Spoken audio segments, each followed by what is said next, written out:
Amy, and thank you everyone on this call. Really, I'm honored and humbled to be here and to be part of this group. And I know that Dr. Young and I were invited to share our experience and our expertise, but honestly, I think we're equally excited to learn from this group's expertise on this important topic. And I think it's worth acknowledging that obviously on this day in particular, there's a lot of uncertainty. And I wish we were talking about a topic that's super straightforward that we were going to answer with crystal clarity today. But this is a big, challenging topic as well. And I think we're just excited the opportunity to kind of dig into it together today. Next slide, please, Amy. Neither of us have relevant conflicts of interest to disclose. And I think the comments that Amy made earlier about this not necessarily representing the views and opinions of the AAP hold. Next slide, please.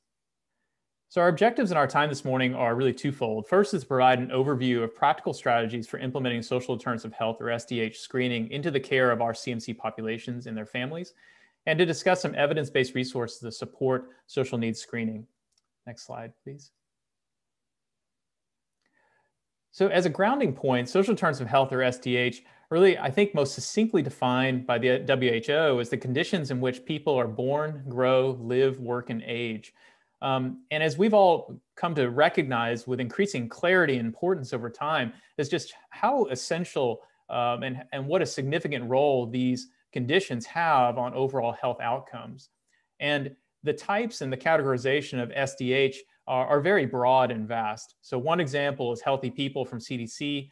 They kind of identified 5 subgroups as SDH, including categories of economic, education, health and healthcare, social community supports, and neighborhood and built environment. But there are a lot of different other ones as well.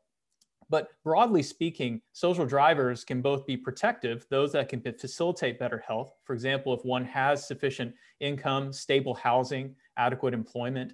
But generally speaking, when we talk about social drivers, we're typically talking about those that are adverse, those that have more of a negative impact on health. For example, poverty or food insecurity. It's important to recognize that these social drivers are quite common amongst children overall, and that CMC also experience these sort of adverse social drivers. And our population may be particularly vulnerable to these types of adverse drivers as the pandemic continues, as these families experience disruptions related to healthcare, education, and employment stemming from the pandemic. It's also important that adverse social drivers don't exist in a vacuum. They impact health in a way that is inseparable and intertwines with the medical quality of life and health of their parents and families as well. Go to the next slide. A second grounding principle that's been helpful and formative to our work has been recognizing that when it comes to trying to deliver better health for CMC overall, we as clinicians are often, and I'm guilty of this, often focusing first and most naturally on medical or clinical care needs. But we know that medical and clinical care only accounts for a minority of the overall population's health outcomes. If we want to deliver better health overall, we need to give equal attention to the intersection between medical and social needs being inclusive of social determinants of health, as well as the health of family members, inclusive of parents, siblings, others in the family. But if we also want to deliver better health for all CMC, then we need to be mindful and acknowledge that advancing health for all requires us to consider the broader structural determinants of health, those sociopolitical, economic, and government systems, as well as systems of racism and discrimination that may impact health, and recognize that for many CMC, they may be unfairly disadvantaged from achieving their full health and well-being potential because of their position in society or because of a socially defined construct such as race. So this is a big expansive topic as you kind of think more broadly about social needs. And if we're going to apply a health equity lens, then it requires to not only address this intersection between medical and social needs, but also to do so and consider the ways in which we need to adapt the system so that all CMC have a fair shot at fulfilling their fullest health and well-being potentials. Next slide, please. When it comes to social needs screening or identifying adverse social terms of health may be impacting CMC and their families, one consideration is to think about screening less as a diagnostic test to identify a patient who has a condition and then to deliver targeted treatments or interventions for those who test positive, quote unquote. Instead, to think about these screenings as a tool that facilitates collaborations and critical conversations with families and patients so that we can truly have a better understanding of holistically of their overall health needs and how all those social needs may intersect with their medical needs and vice versa. Next slide. So a couple of considerations that we wanted to share that are more practical and built on some of our experiences are listed on this slide. First is to consider screening for social determinants, the presence of adverse social determinants of health using an evidence-based instrument, and to incorporate that screening and intervention into the routine clinical care for CMC. We'll talk just a little bit more in a little bit about social determinants of health screening instruments, but suffice it to say, there's a lot out there. A lot of tools have been published and validated, both in the use in the care of children and adults. And it's important, and it helps provide a good starting point when selecting a screening instrument that may fit your practice setting best. Second is to utilize staff with trusting clinical relationships with patients and families to conduct this screening and intervention. So what, in our experience, particularly when it comes to the care of CMC, we found that conducting these sort of screenings as more of a personalized, high-touch, sort of conversational approach helps us to personalize that and make it send the signal that talking about social needs and trying to address those gaps in needs is a routine part of care, as opposed to more of a light touch approach, which may be, for example, emailing or mailing, sending out social needs screening instruments to a large number of patients at a population level, but really trying to leverage relationships with individuals and practices that may have trust with patients and families, maybe a nurse, maybe a social worker, maybe the physician, to be able to lead that discussion. Third is to use shared decision-making to identify the needs that patients and families want assistance with, and also the ones that they don't necessarily want assistance with immediately, and to not make presumptions that we know exactly what parents and families want or don't want when it comes to addressing unmet social needs. And also part of this is finding ways to collaborate directly with youth and young adults themselves who have medical complexity when at all possible. Finally is also to develop pathways for immediate assistance when urgent needs arise. So the time to plan out how to respond to these situations is not when a parent tells us in the clinical setting that they're acutely at risk for losing their home, or they're in a very unsafe and unstable domestic environment. Rather, it's helpful to think ahead proactively, particularly with our community and other partners, about what are the resources and systems that we should leverage and engage with so that we can respond appropriately, safely, and in a timely manner when these sort of urgent scenarios arise. The next slide, please. So a word briefly about available social determinants of health evidence-based instruments. As I mentioned, there's a lot out there that have been published in the adult and pediatric literature. This table comes from a website for CoIIN, which stands for the Social Interventions Research and Evaluation Network, which is based at UCSF. And I found it to be a really useful online resource. It's a compendium of all the different validated instruments that are out there in the social needs kind of space. And this particular table comes from their resource of pediatric specific tools. One thing to be aware of with this type of an online resource is that there is, number one, no gold standard recommended single pediatric screening instrument that's ideal for all settings. So what we have to do is kind of consider the merits and the pros and the cons of each of these instruments and think about what is the best fit for each clinical setting. The second is that, to my knowledge, there's not an existing pediatric specific social needs screening instrument that's been tailored specifically for CMC. So either way, we're going to have to adapt and think about how these questionnaires, whether it's coming from the adult world or the pediatric world, fit best for our complex care population. Next slide, please. And finally, I'll end with just a few comments about shared decision-making. Shared decision-making, I think, really has been described, and I think it's a good characterization. It's really the pinnacle of patient family-centered care. When we work together to develop shared goals and objectives, identify what parents and families' priorities and preferences are as it relates to their personal and cultural backgrounds, and we help transparently communicate information about advantages and disadvantages as next steps. That's really a critical aspect of shared decision-making.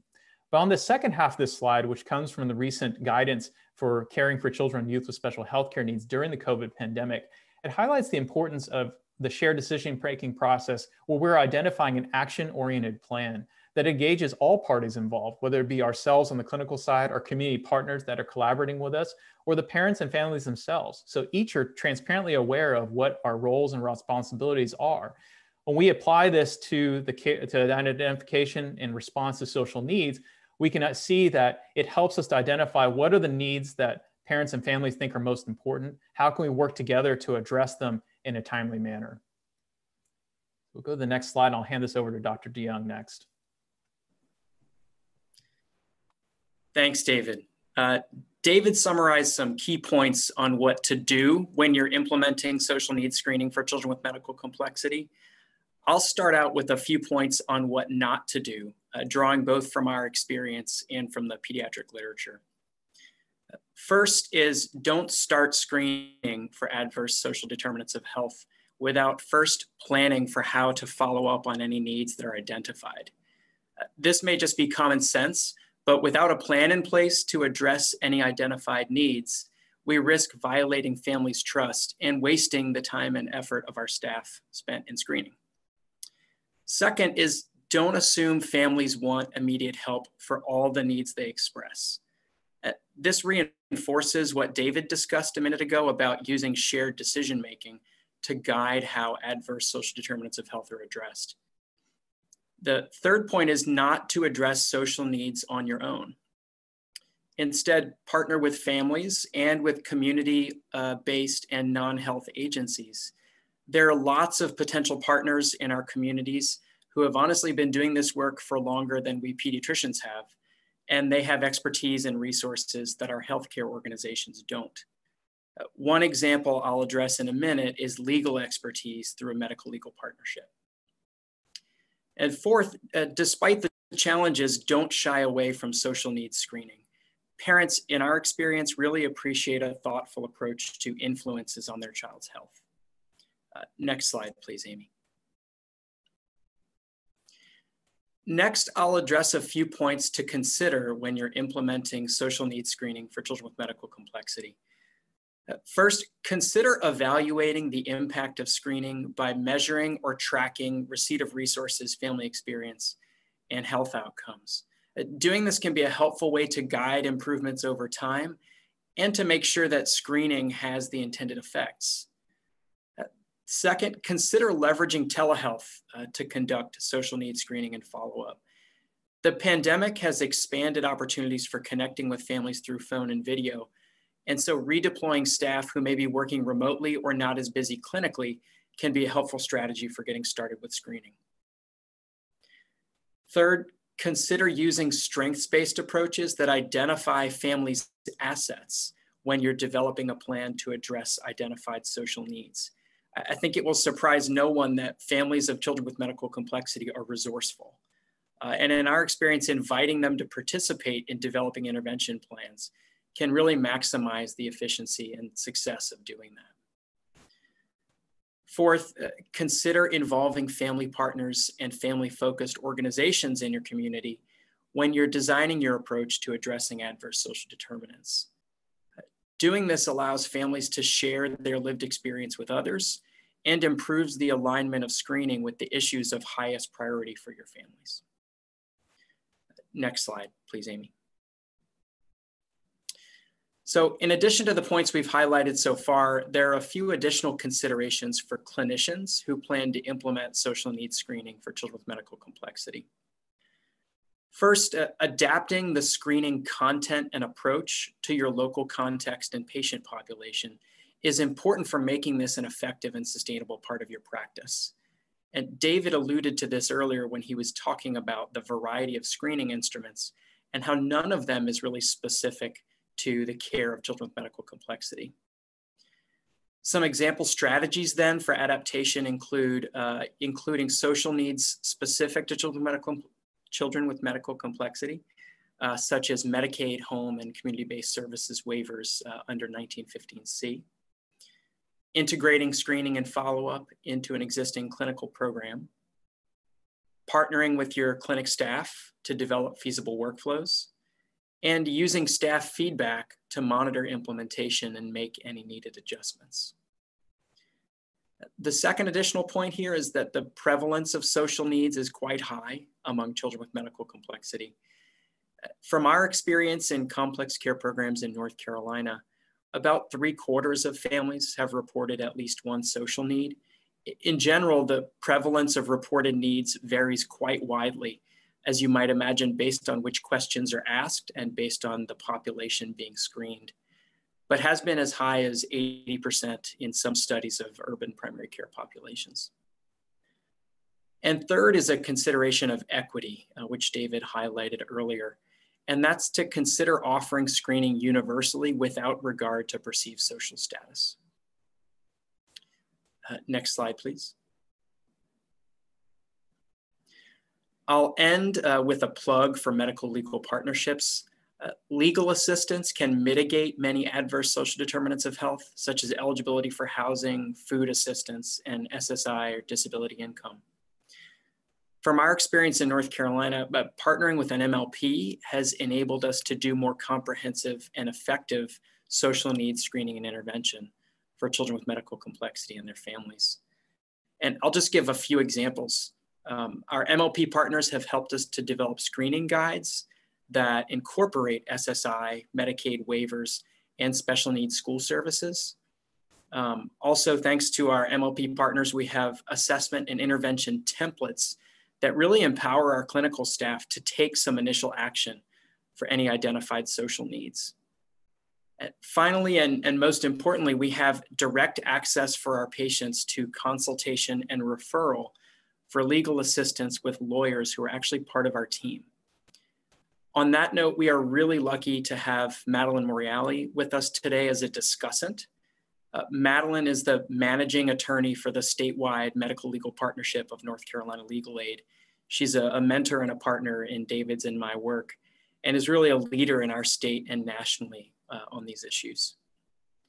Next slide, please.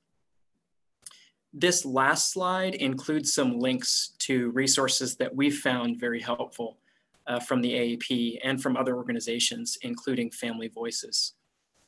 And with that, I'll turn it back over to Amy or Rishi, whoever will be guiding the discussion.